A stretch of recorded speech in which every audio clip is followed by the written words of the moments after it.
What if the secret to living your best life is to stop trying? Not trying harder, not setting more goals, not building a vision board or reading 5 more books or hacking your habits. Just stop trying, stop pretending, stop playing the game, stop chasing what everyone else says will make you happy.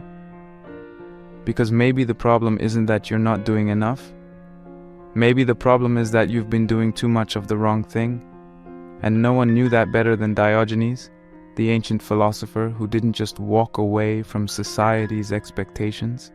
He spat on them, laughed at them, and then pissed on them, literally and figuratively. Diogenes of Sinope wasn't your average philosopher. He didn't write elegant essays. He didn't build schools. He didn't sit in a marble lecture hall debating fine points of logic.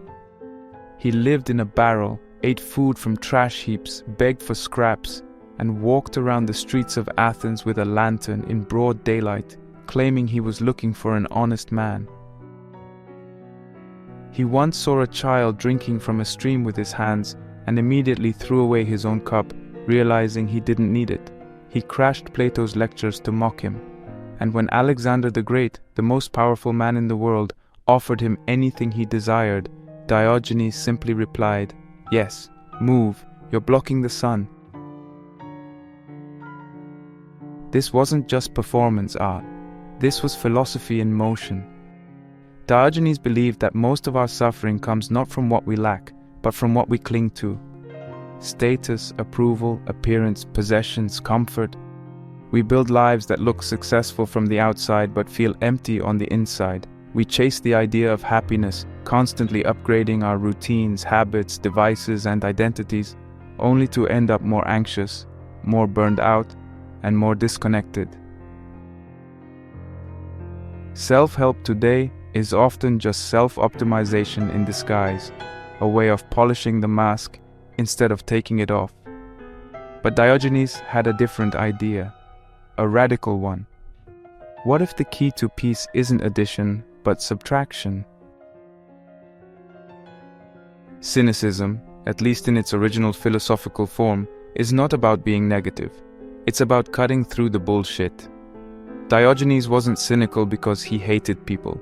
He was cynical because he saw how deeply people had lost themselves in lies, the lie of needing to impress others, the lie of needing more to feel worthy, the lie of needing to fit in, to be safe. And so he stripped his life bare, not just physically but mentally, emotionally, spiritually. He chose a life of extreme simplicity not as a gimmick but as a direct path to freedom. He wanted nothing from anyone, and in that nothingness he found power. Modern culture teaches us to chase our best self. Be more productive, be more attractive, be more successful. But Diogenes asks, what if your best self isn't something you build, but something you uncover once you stop pretending? What if the point isn't to be better, but to be real? That's what this video is about. Not the 5 steps to productivity, not the latest stoic morning routine, but something deeper and more dangerous. The ancient art of not giving a damn about the wrong things. The path of subtraction. The savage, freeing, uncomfortable philosophy of living with less, but living more honestly. This is the Cynic's Guide to Living Your Best Life, and it all starts by asking, what are you willing to let go of? Because maybe, just maybe, that's the first step to being free.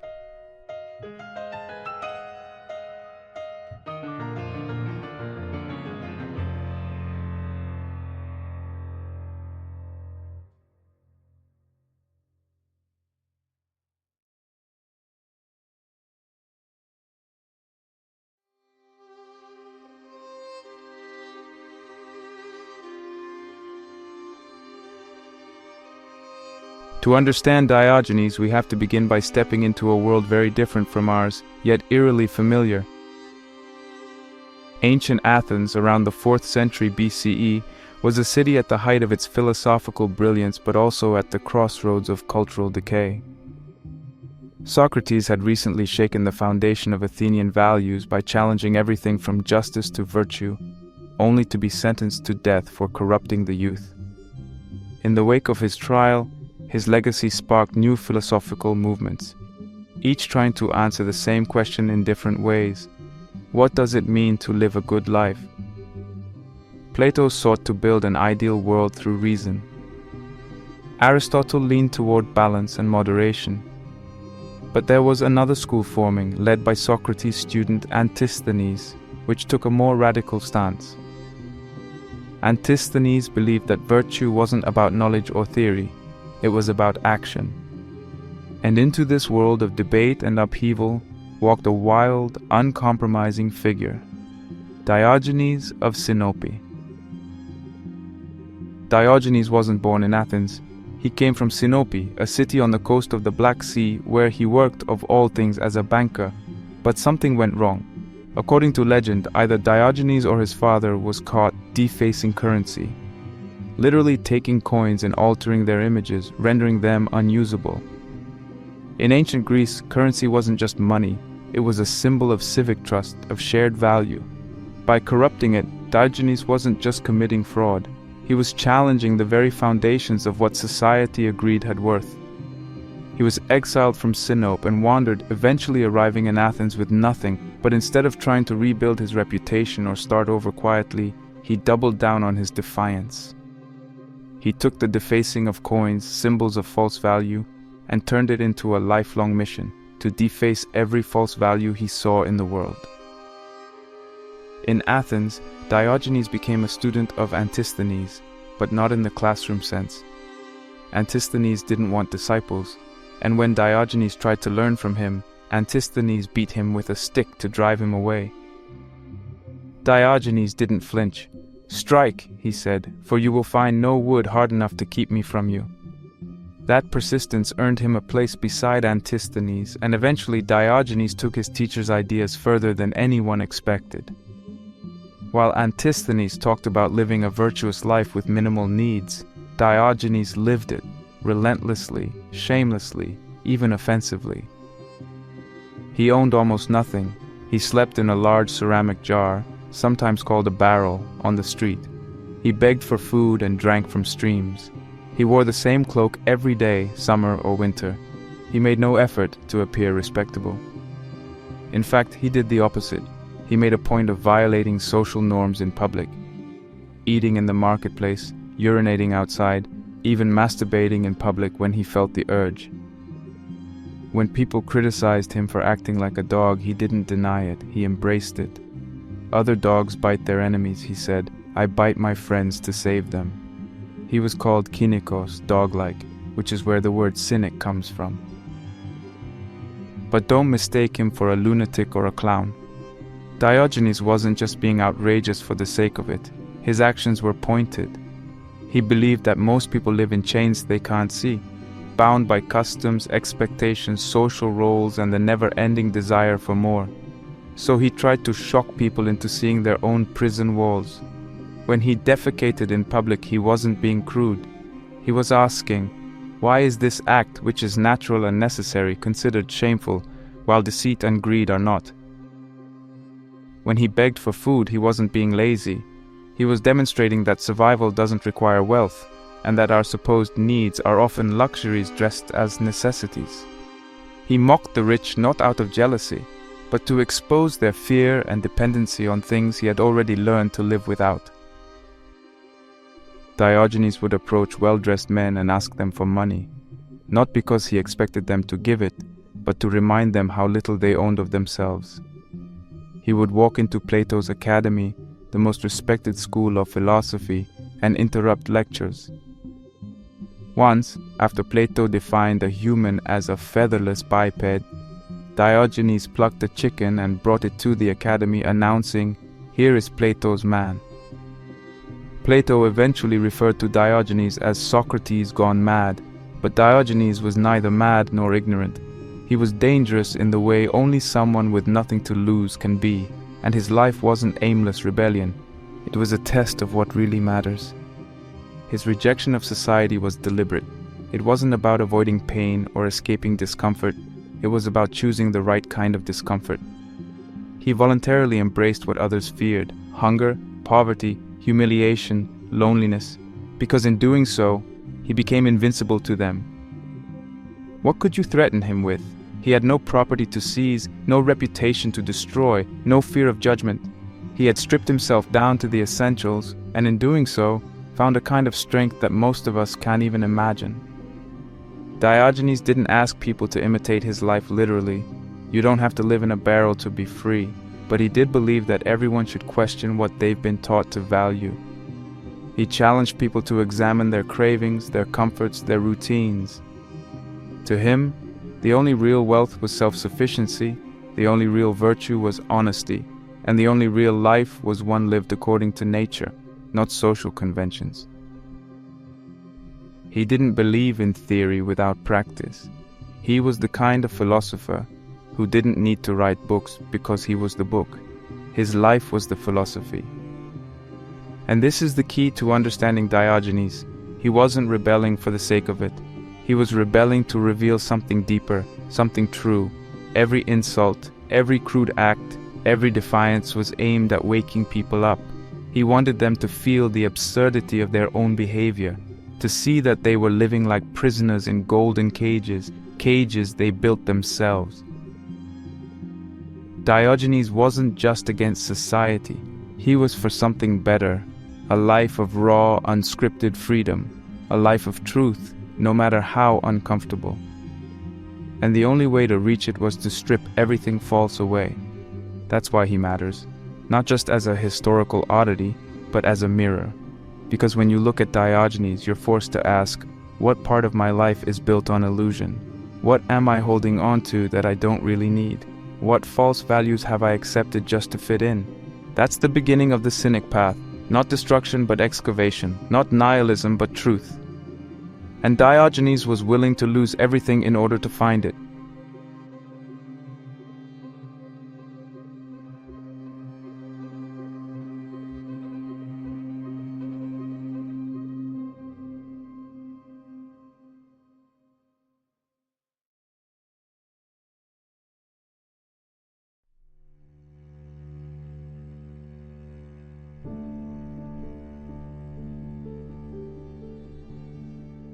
To understand cynicism, you have to let go of the modern meaning of the word.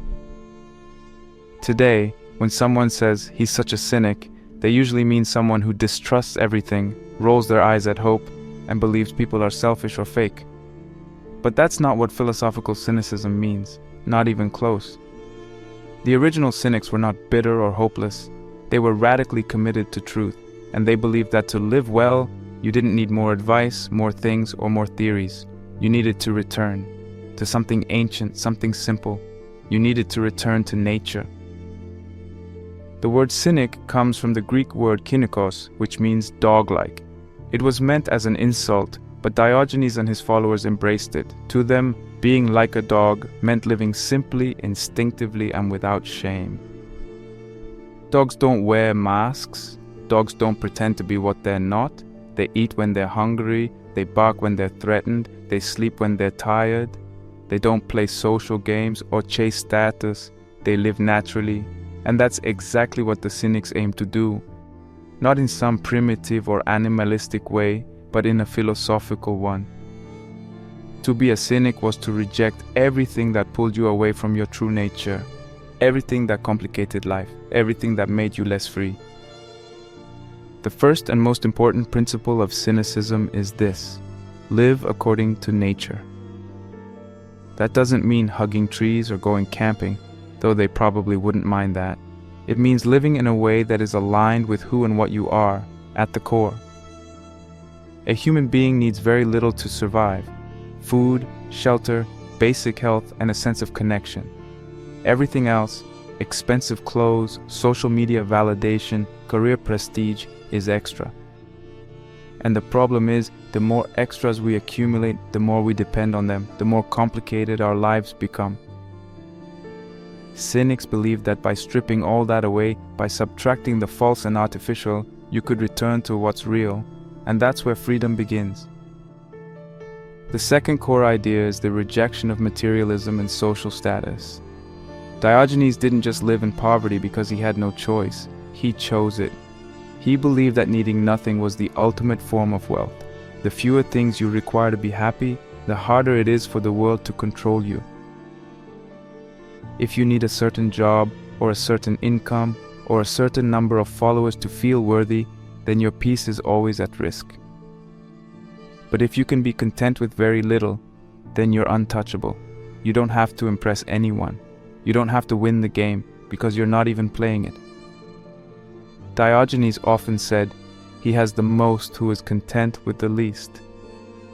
And in a world that constantly pressures us to upgrade our lives, that kind of contentment is revolutionary.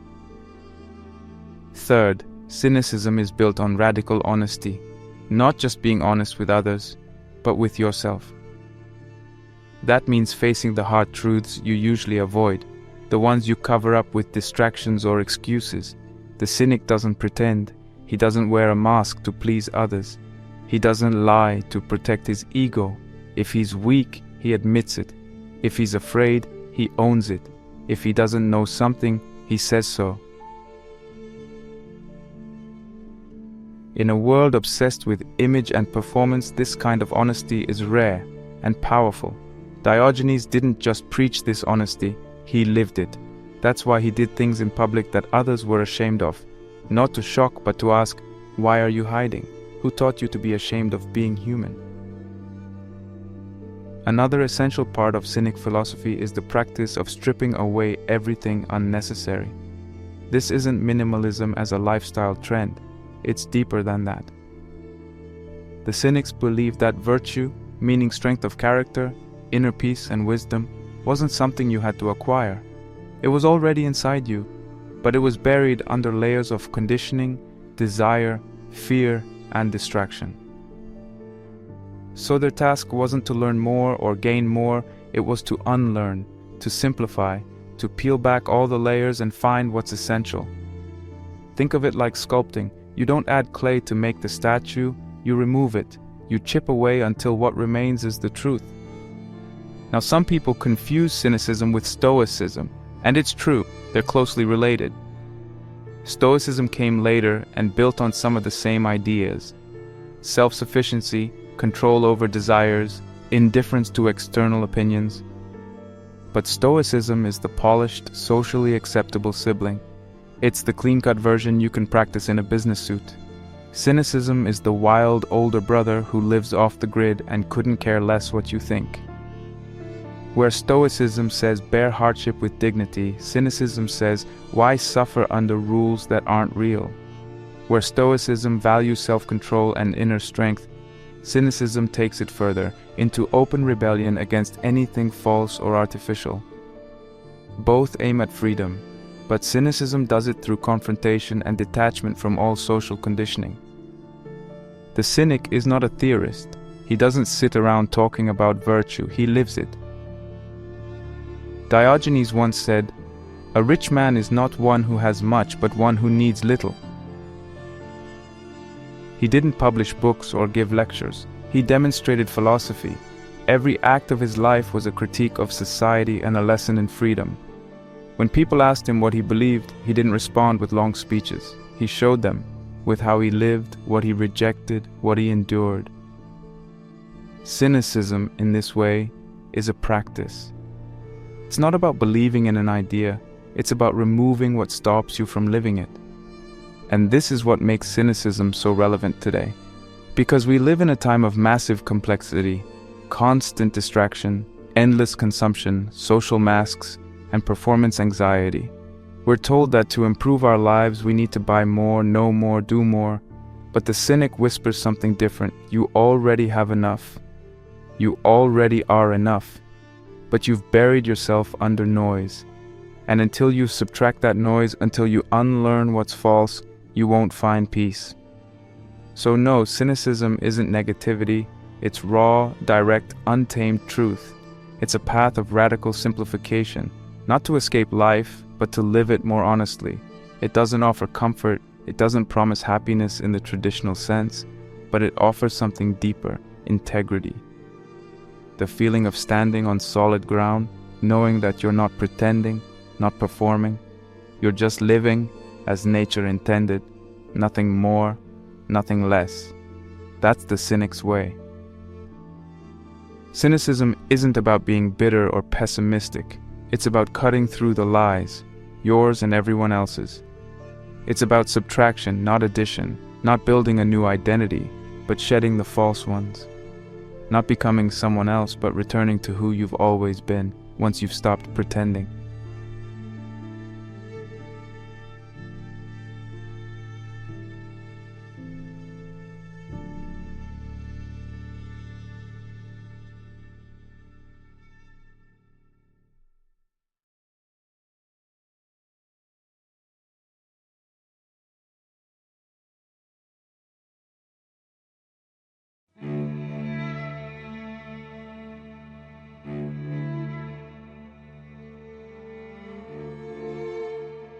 Diogenes didn't believe in debating society, he believed in confronting it, and he did so not with theories or essays, but with actions so bold, shameless, and absurd that they forced people to confront their own values. He wasn't trying to win arguments, he was trying to hold up a mirror. His life became a kind of living satire, a performance art of raw philosophy, where every act was a punchline aimed at exposing the lies that held people captive. His target was always the same: hypocrisy. The way people claimed to value virtue, honesty, simplicity, but lived the opposite. So Diogenes played the fool to reveal who the real fools were. One of the most famous stories, almost mythic in its simplicity, involves Diogenes and Alexander the Great. At the time, Alexander was the most powerful man alive. He had conquered half the known world. He had armies, riches, palaces. And he'd heard of this strange philosopher who lived in a barrel and feared no one. Curious, Alexander sought him out. He found Diogenes sunbathing in the street, lying back with zero interest in royalty or military fame. Alexander approached and said something grand. "I am Alexander the Great." Diogenes looked up unfazed and replied, "And I am Diogenes the Cynic." Amused, Alexander offered him anything he desired, expecting perhaps praise or a request for favor. But Diogenes simply said, "Yes, there is something. Stand out of my sunlight." That single line is more than a witty comeback. It's a philosophical nuke. Alexander stood for empire, ambition, and the idea that greatness comes from domination and achievement. Diogenes, by needing nothing, by asking for nothing but to be left alone, flipped the entire logic of power on its head. In that moment, the man with armies was powerless, and the man with nothing, lying half naked in the street, was freer than any king. Another target of Diogenes' philosophical roast was Plato. After Socrates died, Plato tried to formalize his teacher's ideas into a system. He opened the academy, structured virtue into categories, and pursued ideal forms. Diogenes thought this was pretentious nonsense. When Plato defined man as a featherless biped, Diogenes didn't write a rebuttal. He plucked a chicken and marched into the academy declaring, "Behold, Plato's man." Plato later added with broad, flat nails to the definition, but the point had already landed. Diogenes believed that overthinking led people away from reality. He wasn't impressed by intellectual games. He wanted action, truth, immediacy, but his critiques weren't always so poetic. Sometimes they were flat-out disgusting, on purpose. Diogenes often ate in public, which was considered taboo in Athens. He urinated in public corners. He once defecated on the stage of a theater during a performance. He masturbated in the marketplace. He knew it shocked people. That was the point, to make them squirm, to make them ask, why does this offend me more than corruption, greed, or lies? Why is a natural bodily function considered shameful, but pretending to be someone you're not isn't? This was Diogenes' genius. He weaponized shamelessness, not for shock value, but as a tool to test the foundations of society's values. In a culture obsessed with manners, appearances, and hierarchies, he chose to be openly, defiantly animal. And in doing so, he asked a dangerous question. What parts of our behavior are actually meaningful, and what parts are just performance? Is shame something natural, or something we've been trained to feel? The most famous image of Diogenes may be the one of him walking around Athens with a lit lantern in broad daylight. People asked him what he was doing. He replied, "I am looking for an honest man." This wasn't a joke. It was a statement about the moral decay he saw around him. Everyone talked about justice and virtue, but most people, he believed, were motivated by selfishness, fear, and vanity. So he hunted for honesty, not in words, but in actions. And what he found over and over again was that people clung to roles and reputations, not to truth. Now fast forward to today. We don't live in ancient Athens, but the issues Diogenes attacked haven't gone away. If anything, they've evolved. In our time, society worships image even more obsessively. Social media is an endless performance stage where people curate identities, filter their flaws, and carefully present the life they want others to see. We live in an age of influencers, self-branding, and aesthetic perfection. Even authenticity has become a performance. In a world like this, Diogenes would be cancelled instantly. He would break every community guideline, he'd be demonetized, banned, reported. But that only proves his point. We fear disruption more than we fear dishonesty. We're more offended by rudeness than we are by systemic hypocrisy.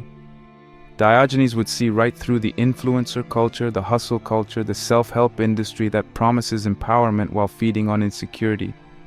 He'd call it all out, bluntly, shamelessly, without apology. In fact, today's obsession with being on brand, staying likable, saying the right thing, avoiding offense, it's exactly the kind of soft slavery Diogenes lived to destroy.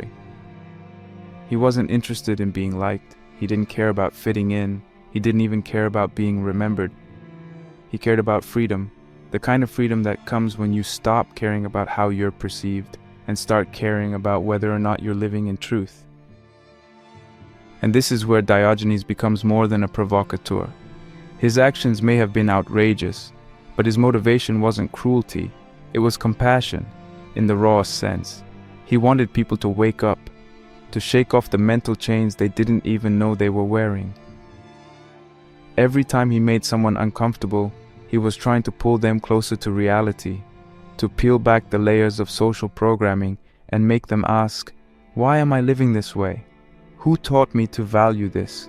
What happens if I stop pretending? That's the art of the philosophical roast. Diogenes didn't insult people for fun. He exposed their contradictions. He held up a mirror and dared them to look. And while most people hated what they saw, a few got the message. Even Alexander the Great, after being roasted by Diogenes, supposedly said, "If I were not Alexander, I would wish to be Diogenes," because in his heart even the conqueror knew that man was truly free.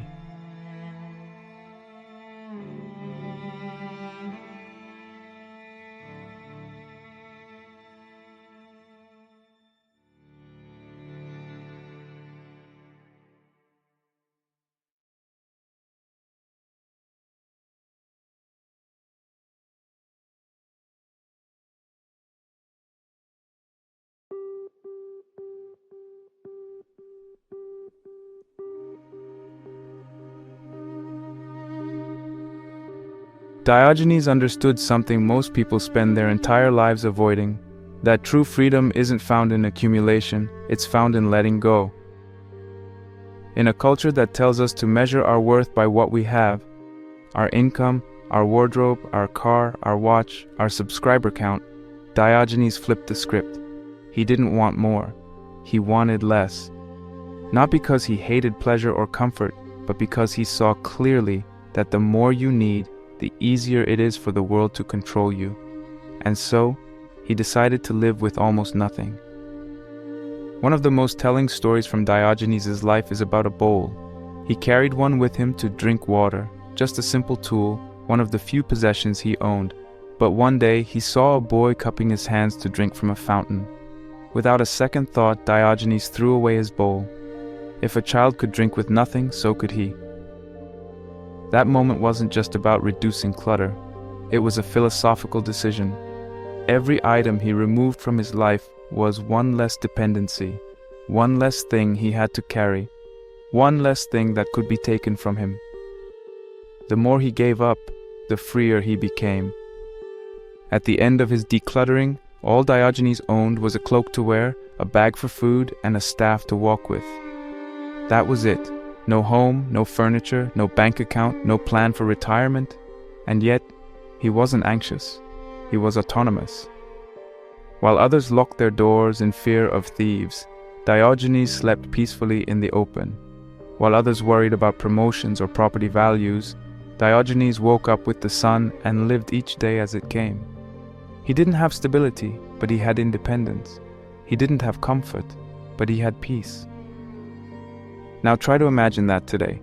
Imagine if someone chose to live without a phone, without a home, without social media, without status or ambition. We wouldn't call them wise, we'd call them crazy.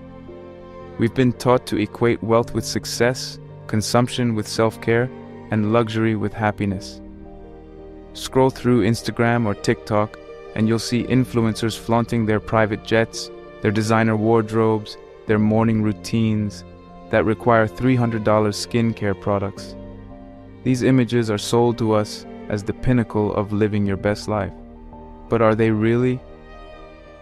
Diogenes would say no, not just no, he'd laugh.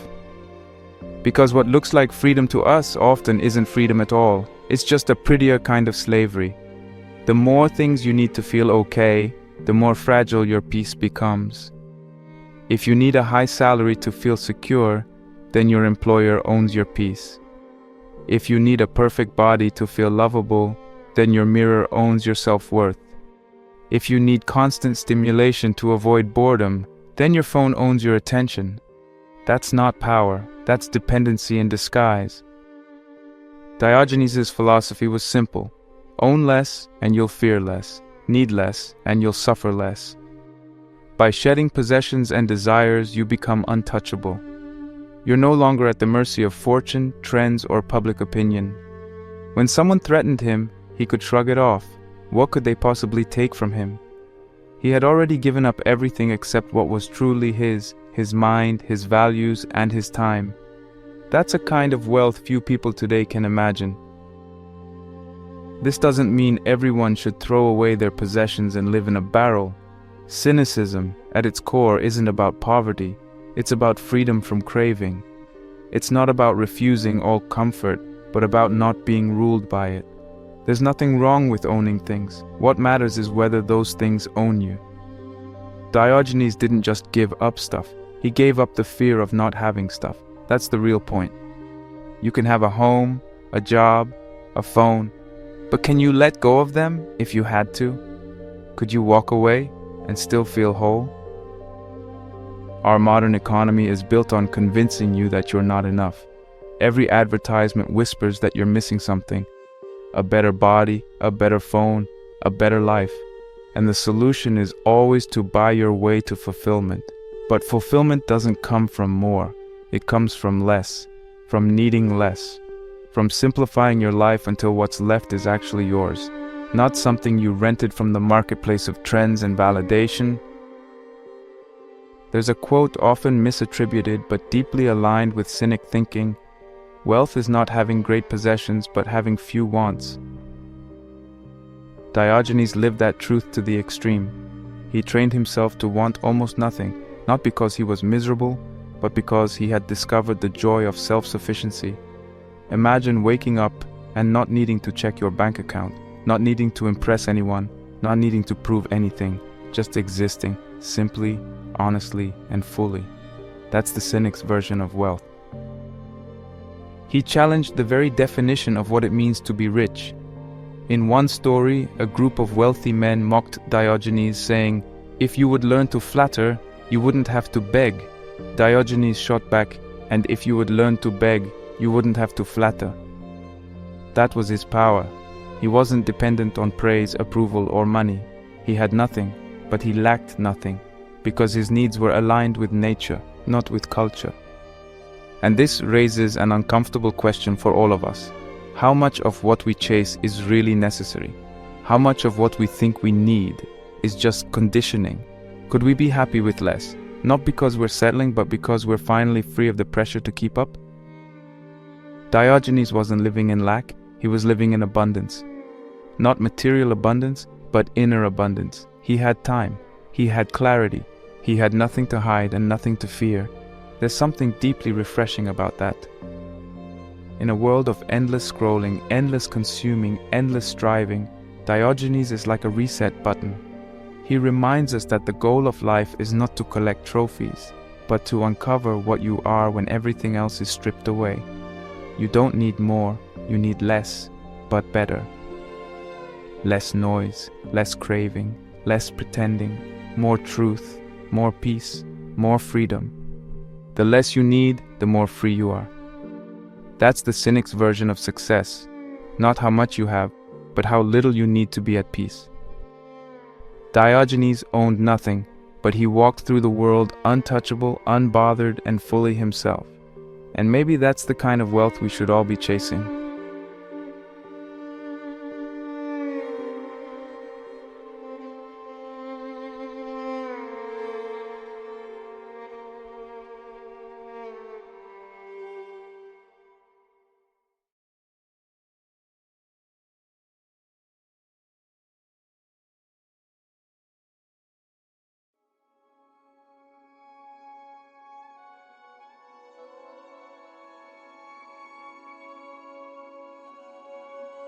Diogenes didn't just reject wealth or status, he rejected something far more powerful: the need to be liked, the need to be accepted, the fear of being judged. He didn't just step outside the norms of society, he burned them down, lit the match himself, and then laughed while everyone stared. Because for Diogenes, true freedom wasn't just owning less or needing nothing, it was becoming immune to other people's opinions. Shame, he believed, was a weapon used by society to keep people small, obedient, and quiet. And if you wanted to be free, you had to kill the part of yourself that cared what others thought. That's why Diogenes did things we consider outrageous. He didn't do them for shock value, he did them to destroy the illusion of shame. He bathed in freezing rivers, even when others mocked him. He begged for food in daylight, something only the lowest of the low did in Athens. He urinated in public. He even masturbated in the street, something that still horrifies people to this day. But to him, these weren't acts of rebellion, they were acts of liberation. He wanted to prove that the source of your suffering isn't the act itself, but your fear of what others will think. You're not bound by nature, you're bound by opinion. And the only way to break the chain is to walk straight into judgment and feel it lose its power. In today's language, what Diogenes practiced would be called exposure therapy, a method used in modern psychology to treat phobias, anxiety, and PTSD. The idea is simple. Instead of avoiding what you fear, you slowly, repeatedly expose yourself to it. And over time, your brain stops seeing it as dangerous. The fear shrinks, the shame dissolves. For example, someone terrified of public speaking might practice by giving short speeches in front of a mirror, then to a friend, then to a group. Bit by bit, they desensitized themselves to the fear. Diogenes took this concept to its extreme. He made himself so familiar with judgment, rejection, and ridicule that it no longer touched him. He wasn't just tolerating criticism, he was immune to it. And here's the thing, he wasn't born that way. No one is. He trained himself to be shameless. He walked through discomfort over and over again until it became irrelevant. And that's the lesson for us. Because let's be honest, our lives today are shaped by fear of judgment in ways we don't even notice. Social media has made it worse. Every post, every photo, every comment, we're constantly scanning for approval. Did I get enough likes? Did I say something dumb? Am I being ignored? We curate our personalities like brands. We post what we think people want to see. We hide our weirdness. We edit our flaws. And somewhere along the way, we forget how to be real. Perfectionism feeds on this fear. So does people-pleasing. We want to say no, but we don't. We want to speak up, but we shrink. We want to rest, but we keep grinding so no one thinks we're lazy. So much of what we do isn't driven by desire, it's driven by avoidance. Avoiding disapproval, avoiding embarrassment, avoiding rejection. But Diogenes shows us another way. He teaches us that ridicule loses its teeth the moment you stop caring. That shame only has power if you give it power. Think about it like this. What if you wore your weirdness out in the open? What if you shared your real thoughts even when they weren't popular? What if you let people misunderstand you and didn't rush to explain? What if you stopped editing yourself? Diogenes didn't just live like no one's watching. He lived like everyone was watching and still didn't care. That's the kind of inner strength we need today. Not the strength to be liked, but the strength to be disliked without flinching. Now, obviously, you don't need to do what Diogenes did. You don't have to beg in the street or take cold baths or defy every social norm, but you can start noticing where shame shows up in your life. When you silence yourself in a conversation, what are you afraid of? When you put off starting something because you feel unqualified, who are you worried will laugh? When you apologize for taking up space, whose imaginary judgment are you reacting to? Trace those fears back, and you'll find a belief. I'm not allowed to be seen unless I'm perfect. Diogenes shattered that belief, and you can too. Start small. Say what you really think in a conversation, even if it makes you nervous. Wear something you like, even if it's not trendy. Share an opinion online without softening it to be more palatable. Let yourself be visible in your full, imperfect humanness. And when that fear kicks in, that tightening in your chest, that voice saying they're going to think you're stupid, remind yourself of Diogenes, the man who pissed in public and told the most powerful king in the world to move out of the way. The man who was freer in his ragged cloak than most people are in designer suits. The man who taught us that the moment you stop fearing shame, you start living. This is what cynicism offers. Not just a minimalist lifestyle, but a psychological revolution. You don't need to change who you are. You need to stop hiding who you are. You need to be willing to be seen, even if it means being misunderstood. You need to value truth more than approval. That's what Diogenes did every day of his life. And he died not as a martyr, but as a man who was never owned by anyone, not by fear, not by reputation, not by the system. To live freely, you must become indifferent to ridicule. Not immune in the sense that you never feel it, but strong enough that it doesn't guide your actions. The real cage isn't judgment, it's the fear of judgment. Break that, and you can finally walk through the world unchained, like a dog in the sun, like Diogenes, untouched by shame, unapologetically alive.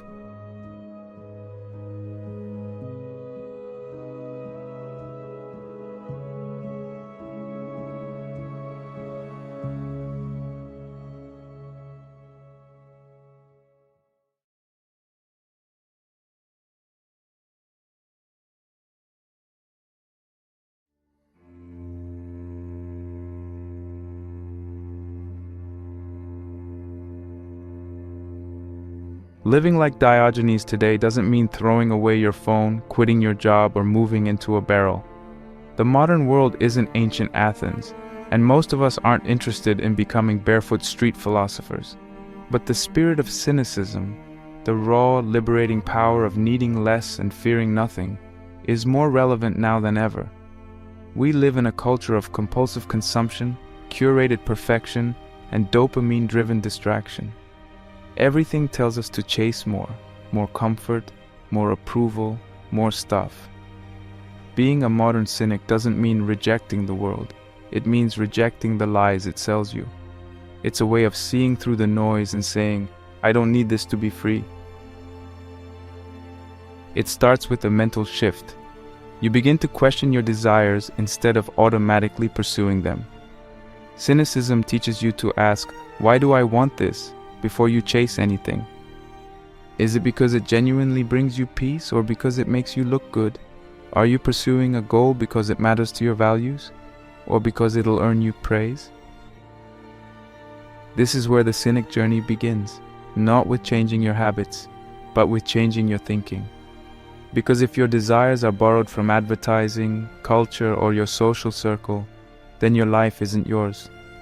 And freedom begins the moment you start untangling which of your wants are truly yours and which were programmed into you. Once that mindset is in place, you can begin to experiment. You don't need to overhaul your life all at once. In fact, The best way to embody cynicism today is to test it, one act at a time. Try small practices that push you out of your comfort zone and loosen your attachment to things that don't really matter. Start with something simple. Go one full day without buying anything. No coffee, no online shopping, no food delivery, no transactions of any kind. Just observe how quickly the impulse to consume shows up and how uncomfortable it feels to say no to it. That discomfort is your edge. That's where growth begins. Another practice is the digital detox. Spend a full day or even just a few hours without your phone, laptop, or TV. No scrolling, no notifications, no digital background noise. You'll notice how much of your attention is usually outsourced to screens. How quick we are to distract ourselves from silence, from stillness, from boredom. Diogenes didn't fear boredom, he embraced it. He sat in the sun and watched people. He walked aimlessly. He talked to strangers. He was present with life in its rawest form. A modern cynic learns to do the same, not by rejecting technology completely, but by reclaiming control over their attention. Another way to build your cynic muscles is through cold exposure, literally. Take cold showers, walk in the rain without an umbrella, sit outside in winter for a few minutes without a jacket. These aren't just physical challenges, they're mental ones. They teach you to be okay with discomfort, to not panic the moment conditions aren't ideal. Comfort has become a drug in the modern world. Heating, air conditioning, Uber Eats, instant delivery, algorithmic entertainment, everything is designed to remove friction. But Diogenes would argue, you grow through friction. You learn what you're made of when life isn't perfectly controlled. One of the most powerful cynic practices is exposing yourself to harmless embarrassment. This can be anything from wearing mismatched clothes in public to singing loudly in a park to dancing badly in front of strangers. The goal is not to become an attention seeker. It's to break your addiction to approval. We spend so much energy managing how we're perceived, sculpting a version of ourselves that feels safe, acceptable, and likable. But Diogenes believed that the fear of looking foolish was one of the deepest prisons. So he intentionally did things that made others cringe, not because he enjoyed it, but because he didn't care. And that's the goal. To teach yourself that you can survive disapproval. That ridicule doesn't kill you. That being imperfect in public is not a moral failure. You might never live in a barrel, but you can find your version of it. The barrel in the modern world is any lifestyle that lets you live simply and freely without needing constant validation. Maybe that means living below your means, choosing a small apartment when you could afford something bigger. Maybe it means deleting your social media for a year and seeing what happens. Maybe it means quitting the job that pays well but costs your soul.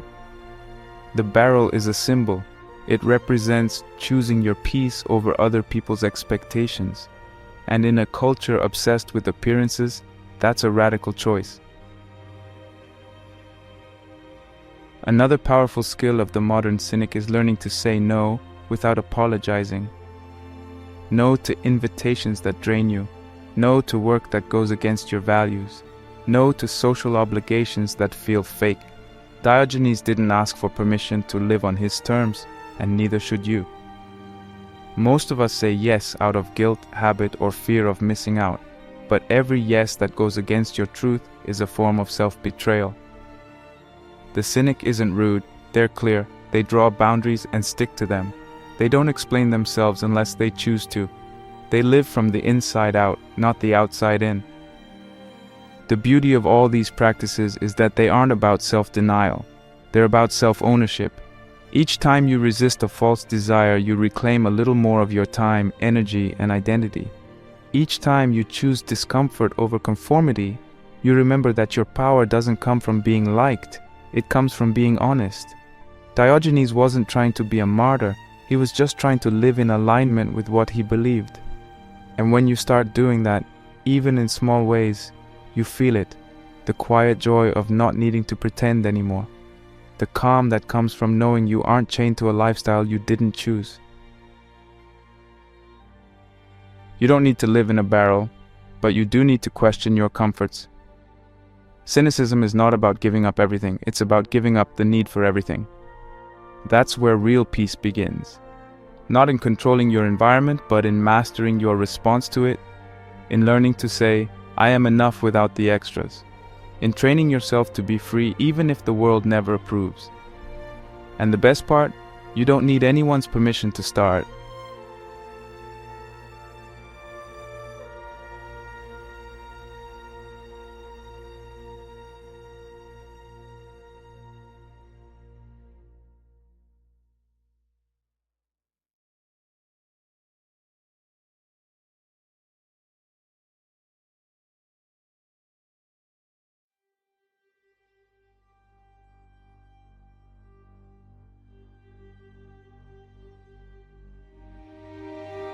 Cynicism, as Diogenes lived it, is undeniably powerful, but it's not without its flaws. When we strip a philosophy down to its essence and hold it up as an ideal, it's easy to forget that even the most radical truths can cast long shadows. For all the clarity cynicism offers, there are limits to rejecting everything, and if we don't examine those limits, we risk turning a path of liberation into a trap of extremism. This isn't about dismissing Diogenes. It's about engaging with his philosophy honestly, including the parts that don't sit so easily with modern life.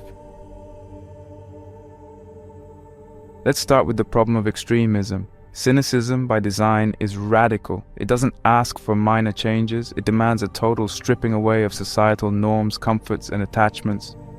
That's what makes it so potent, but also so dangerous. When you reject everything, possessions, status, ambition, shame, social roles, what are you left with? For Diogenes, the answer was a kind of raw, natural freedom, but for others, especially today, it can quickly slide into nihilism. If nothing matters, if every institution is corrupt, if every norm is fake, if all desire is bondage, what's the point? Unlike Stoicism or Buddhism, which also teach detachment but within a framework of meaning and purpose, cynicism often stops at the destruction phase. It tears down illusions, but offers little guidance for what to build in their place. That can leave followers adrift, hollowed out by rebellion but unsure where to go next. Then there's the issue of social withdrawal. Diogenes opted out of the world. He didn't try to fix society, he left it behind, physically and mentally. That was his answer to hypocrisy. Walk away. But what if you don't want to walk away? What if you want to stay in the world, have a family, run a business, be part of a community, and still live authentically? Cynicism doesn't offer much help there. It's a solitary path. It's built for the outsider, not the builder. Critics point out that total disengagement is a luxury not everyone can afford. Some people don't have the option to live with nothing, to reject the system. They have responsibilities, they have children to raise, people to care for, communities to support, and even if you can opt out, does that solve anything? Cynicism can free the individual, yes, but does it improve the world for anyone else? Rejecting the system is easier than changing it, but is that enough? There's also a more subtle danger in cynicism, the temptation of self-righteousness. For some people, rejecting social norms isn't about truth, it's about feeling superior. It becomes a performance. You stop caring not because you've let go, but because you want to appear untouchable. You start roasting people not to reveal truth, but to elevate yourself above them. This isn't real cynicism, it's ego in a different costume. Diogenes was harsh, but he had integrity. He lived his philosophy every minute of every day. But modern imitators might just be trying to be edgy, using honesty as a weapon instead of a tool. And when that happens, what was once a path to freedom becomes just another role to play, another illusion to uphold. Another criticism worth taking seriously is that cynicism, at least in its ancient form, can lack compassion. Diogenes was blunt, confrontational, even rude. He believed in truth at all costs. But modern life isn't lived in isolation. We're wired for connection. We work in teams, we build relationships, we support one another emotionally. There's a balance to be struck between honesty and empathy, between directness and sensitivity. Critics argue that cynicism overcorrects. It throws away the masks, but sometimes forgets the value of warmth, patience, and understanding. There's a difference between not needing approval and not caring about people. Telling the truth matters, but how you tell it matters too. If your honesty alienates everyone around you, you may win the argument but lose the connection. And in today's world, connection is often where the deepest growth happens. Finally, there's the practicality issue. Let's be honest, most people aren't going to live in a barrel. Most people can't live with nothing. And even if they could, would it make their lives better? Diogenes lived in poverty, but he chose it. For him, it was a weapon against the false values of society. But for many, poverty isn't a choice, it's a trap.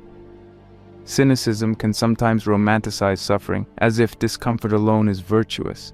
But suffering isn't automatically noble. Sometimes it's just suffering. And while there's great power in learning to need less, there's also wisdom in building a stable life. The challenge is to apply cynicism selectively, to use its insights without burning your life to the ground, to take the principle, but not the extremism. You don't need to renounce everything. You just need to stop letting everything own you. That's where the metaphor of the barrel becomes useful. You don't need to live in a literal barrel. Your barrel might be your small apartment, your quiet refusal to join social media, your decision to take a lower-paying job that gives you peace. It might be as simple as not dressing to impress or saying no when everyone expects you to say yes. The point isn't to become Diogenes.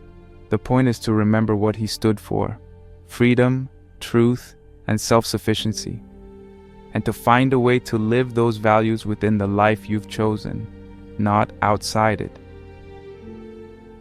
Cynicism is not a perfect system. It's not even really a system. It's more like a fire. It burns through lies, illusions, and vanity. But fire alone doesn't build a home. It clears the space. What you build in that space is up to you. That's where other philosophies, other disciplines, and your own inner wisdom come in. You don't have to choose between living like Diogenes and living in society.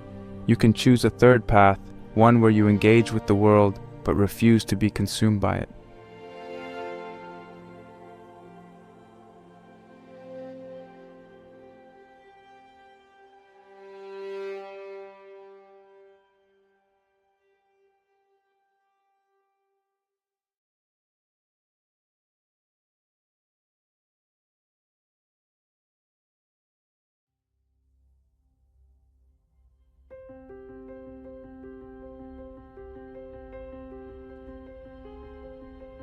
Cynicism is not an aesthetic. It's not a brand of minimalism or some edgy trend to post about on Instagram. It's a challenge, a radical confrontation with everything false. Diogenes didn't live in a barrel because he wanted attention. He lived there because he refused to lie. He refused to pretend that he needed what everyone else said he needed. He didn't want a better job or a better outfit or a better reputation. He wanted truth, and he was willing to lose everything else to find it. This is the core of cynicism, not the rejection of life, but the rejection of illusion, not about adding more, but stripping away what isn't real. You don't need to be richer, smarter, prettier, or more successful to live a good life. You just need to stop chasing what doesn't belong to you. The cynic doesn't offer a roadmap to success. He offers a shovel. He hands it to you and says, "Dig, remove everything that isn't you." You were born free. Then you signed up for a prison of comfort and conformity. That's the truth most people avoid. We become so wrapped up in our routines, our roles, our reputations, that we forget we weren't always like this. We weren't always afraid to speak our minds. We weren't always hungry for approval. Somewhere along the line, we traded authenticity for acceptance, truth for convenience, freedom for fitting in. Diogenes didn't make that trade, and neither do you have to. So here's the challenge. Right now, ask yourself, what's one thing I can discard today? Not something trivial, something real, a toxic habit, a fake persona, a need to impress, a desire you've been clinging to that isn't truly yours. One piece of mental or emotional clutter that's keeping you from living clearly. Just one. Start there, and don't look back. Because freedom doesn't come from having more. It comes from needing less. Peace doesn't come from being liked. It comes from being honest. The world will always try to dress you up, weigh you down, make you small. But you get to choose. You can walk away from the noise. You can let go of the lies. You can live like Diogenes, not in his barrel, but in his spirit. So choose truth over comfort. Choose less over more. Choose freedom over fitting in. And remember the words of the man who lived with nothing and feared no one. It is the privilege of the gods to want nothing and of godlike men to want little. Start now. Subtract what isn't you. See what's left. That is the beginning of a life that's truly yours.